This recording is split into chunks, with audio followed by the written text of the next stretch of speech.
Shalom saudara-saudara yang terkasih, sesama orang-orang yang menerima anugerah dan kebaikan Tuhan, kiranya kita semua senantiasa berada dalam perlindungan Tuhan yang sempurna. Mari saudaraku, kita berdoa untuk mengawali renungan malam ini. Ya Tuhan Allah kami yang kami puji dan sembah di dalam nama Tuhan Yesus Kristus, kami sungguh bersyukur telah berjalan bersama-Mu di sepanjang hari ini. Engkau telah menuntun setiap langkah kaki kami, sehingga kami ada saat ini semata-mata adalah karena anugerah-Mu. Bapa, sebelum kami beristirahat malam ini, terlebih dulu kami mau datang kepadamu untuk mendengarkan pengajaran-Mu. Berbicaralah ya Bapa kepada setiap pribadi yang mendengarkan firman-Mu dengan sungguh-sungguh, dan kiranya Engkau memberkati kami semua dengan hati yang dapat mengerti akan kebenaran firman-Mu. Terima kasih ya Bapa, dalam nama Tuhan Yesus kami berdoa. Amin. Saudara yang terkasih, kita semua mengetahui bahwa doa adalah nafas hidup orang Kristen. Doa adalah hal yang begitu penting di dalam hidup kita, sehingga murid-murid Tuhan Yesus tidak meminta diajarkan untuk mengadakan mujizat atau berkhotbah, melainkan meminta diajarkan cara berdoa. Ketika kita berdoa, tentunya kita ingin doa-doa kita membuat perubahan dalam diri kita, orang lain, maupun situasi tertentu. Kita ingin doa-doa kita efektif dan membawa terobosan. Jadi, dalam renungan malam ini, kita akan belajar tentang doa yang membawa terobosan, agar pada kesempatan berikutnya kita berdoa, kita bisa mengerti bagaimanakah kita harus berdoa. Mari kita belajar langkah pertamanya. Kita akan membaca dari kitab Daniel 9 ayat 1-3. Pada tahun pertama pemerintahan Darius, anak Ahasiweros, dari keturunan orang Media yang telah menjadi raja atas kerajaan orang Kasdim, pada tahun pertama kerajaannya itu, aku Daniel memperhatikan dalam kumpulan kitab jumlah tahun yang menurut firman Tuhan kepada Nabi Yeremia akan berlaku atas timbunan puing Yerusalem, yakni 70 tahun. Lalu aku mengarahkan mukaku kepada Tuhan Allah untuk berdoa dan bermohon sambil berpuasa dan mengenakan kain kabung serta abu. Langkah pertama yang harus kita lakukan adalah memperoleh firman Tuhan. Sebelum berdoa kepada Tuhan, Daniel membaca kitab Yeremia dan menemukan firman Tuhan yang berbicara tentang 70 tahun masa pembuangan bangsa Yehuda ke Babel. Firman Tuhan terdiri dari dua macam, yaitu Logos dan Rema. Logos adalah firman Tuhan yang tertulis, sedangkan Rema adalah firman Tuhan yang diberikan kepada kita secara pribadi, entah itu berupa suara yang bisa didengar, suara di dalam hati, mimpi, penglihatan, atau melalui sarana lain seperti orang atau keadaan. Dalam hal ini, Daniel sedang membaca Logos ketika ia menemukan Rema, yaitu waktu 70 tahun itu sudah genap. Oleh karena itu, ia langsung berdoa kepada Tuhan mengenai hal itu.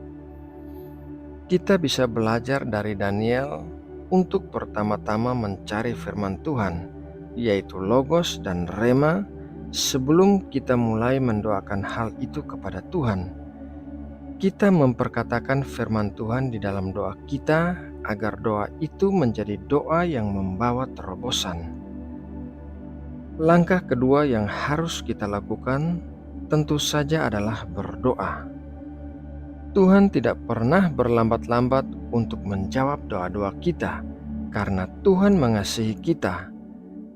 Pada saat Daniel mulai berdoa kepada Tuhan, Tuhan telah memberikan jawaban doanya. Malaikat Gabriel datang kepada Daniel dan mengatakan demikian. Daniel 9 ayat 22-23. Lalu ia mengajari aku dan berbicara dengan aku. Daniel, sekarang aku datang untuk memberi akal budi kepadamu untuk mengerti. Ketika engkau mulai menyampaikan permohonan, keluarlah suatu firman, maka aku datang untuk memberitahukan kepadamu, sebab engkau sangat dikasihi. Jadi, camkanlah firman itu dan perhatikanlah penglihatan itu. Malaikat Gabriel datang untuk memberikan pengertian kepada Daniel tentang doanya kepada Tuhan. Dikatakan bahwa saat Daniel mulai menyampaikan permohonan, keluarlah suatu firman sehingga malaikat Gabriel langsung datang untuk memberitahukannya kepada Daniel.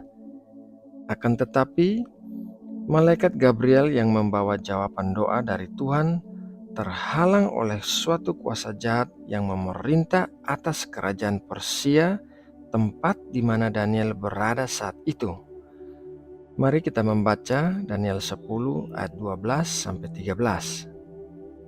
Lalu katanya kepadaku, "Janganlah takut Daniel, sebab telah didengarkan perkataanmu sejak hari pertama engkau berniat untuk mendapat pengertian dan untuk merendahkan dirimu di hadapan Allahmu, dan aku datang oleh karena perkataanmu itu." Pemimpin kerajaan orang Persia berdiri 21 hari lamanya menentang aku. Tetapi kemudian Mikael, salah seorang dari pemimpin-pemimpin terkemuka, datang menolong aku, dan aku meninggalkan dia di sana berhadapan dengan raja-raja orang Persia. Di sini kita belajar bahwa mendoakan firman Tuhan adalah sesuai dengan kehendak Tuhan, dan Tuhan langsung memberikan jawaban doa. Tetapi seringkali kuasa jahat berusaha menghalangi jawaban doa itu. Jadi, apabila kita belum menerima jawaban doa kita beberapa waktu lamanya, ada kemungkinan jawaban doa itu tertahan oleh kuasa jahat. Sekarang pertanyaannya, apabila memang sesuai firman Tuhan bahwa bangsa Yehuda akan dibebaskan dari perbudakan Babel setelah 70 tahun, mengapa diperlukan doa dari Daniel? Mengapa Tuhan tidak langsung saja membebaskan bangsa Yehuda? Sekarang kita akan berpindah kepada Nabi Elia agar bisa mengerti jawaban pertanyaan tersebut. Tuhan sudah berfirman bahwa Ia pasti akan menurunkan hujan sesudah masa kekeringan yang terjadi di Israel. Mari kita membaca 1 Raja-Raja 17 ayat 14.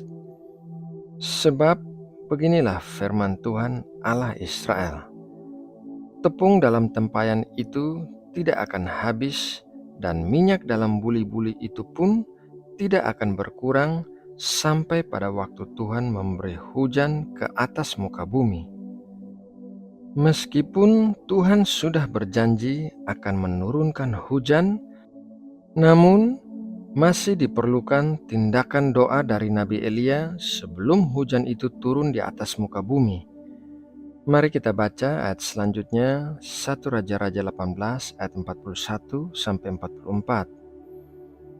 Kemudian berkatalah Elia kepada Ahab, "Pergilah, makanlah dan minumlah, sebab bunyi derau hujan sudah kedengaran." Lalu Ahab pergi untuk makan dan minum. Tetapi Elia naik ke puncak gunung Karmel, lalu ia membungkuk ke tanah dengan mukanya di antara kedua lututnya. Setelah itu ia berkata kepada bujangnya, "Naiklah ke atas, lihatlah ke arah laut." Bujang itu naik ke atas, ia melihat dan berkata, "Tidak ada apa-apa." Kata Elia, "Pergilah sekali lagi." Demikianlah sampai 7 kali. Pada ketujuh kalinya berkatalah bujang itu, Wah, awan kecil sebesar telapak tangan timbul dari laut. Lalu kata Elia, "Pergilah, katakan kepada Ahab, pasang keretamu dan turunlah. Jangan sampai engkau terhalang oleh hujan." Doa yang membawa terobosan adalah doa yang membawa kehendak Tuhan di sorga agar terjadi di bumi. Meskipun Tuhan sudah menentukan sesuatu, namun kadangkala diperlukan kerjasama dari manusia untuk mendoakan hal tersebut.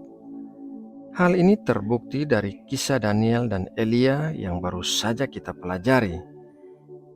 Kita tidak bisa mengerti anugerah luar biasa yang Tuhan berikan kepada manusia sehingga mengizinkan manusia untuk bekerja sama dengan Tuhan dalam doa. Tetapi yang perlu kita ingat adalah doa-doa kita tidak ada yang sia-sia apabila hal itu sesuai dengan firman Tuhan dan kehendak Tuhan. Doa-doa tersebut pasti membawa terobosan meskipun kadangkala terhambat oleh kuasa jahat. Saudara yang terkasih di dalam Tuhan Yesus, melalui renungan firman Tuhan malam ini, kiranya kita semua memiliki semangat dan ketekunan untuk terus mencari firman Tuhan dan berdoa. Dan kiranya kita mendoakan doa-doa yang efektif dan membawa terobosan dalam hidup kita, orang lain, dan mengubahkan situasi yang sedang terjadi. Percayalah apa yang dikatakan firman Tuhan dalam Yakobus 5 ayat 16. Karena itu, hendaklah kamu saling mengaku dosamu dan saling mendoakan supaya kamu sembuh. Doa orang yang benar, bila dengan yakin didoakan, sangat besar kuasanya. Saudara yang terkasih, demikianlah renungan firman Tuhan malam ini. Semoga memberkati dan menguatkan kita semua. Mari kita berdoa. Tuhan Allah kami yang hidup dan penuh kuasa, kami mengucap syukur telah menerima berkat firman-Mu yang menguatkan kami. Kiranya kami selalu mengingat semua pengajaran-Mu dan bisa mengerti kehendak-Mu bagi kami. Dan kiranya Engkau selalu menuntun langkah kaki kami. Terima kasih ya Bapa. Malam ini saat kami tidur, kiranya Engkau memberkati kami dengan tidur yang tenang dan tangan-Mu menaungi kami, melindungi kami dari segala macam bahaya dan orang-orang jahat. Kiranya Engkau memulihkan kesehatan tubuh kami dan memberikan kekuatan yang baru. Dan kiranya kami menjadi Raja Wali-Raja Wali yang terbang tinggi bersama-Mu. Ya Bapa, kami juga mau berdoa, memohon kesejahteraan bagi kota tempat tinggal kami dan bangsa Indonesia yang kami kasihi. Kami berdoa agar Indonesia selalu diberikan keamanan dan ketenangan di seluruh penjuru negeri. Kami berdoa memohon berkat-berkat bagi bangsa kami. Terima kasih ya Bapa. Dalam nama Tuhan Yesus kami berdoa. Amin.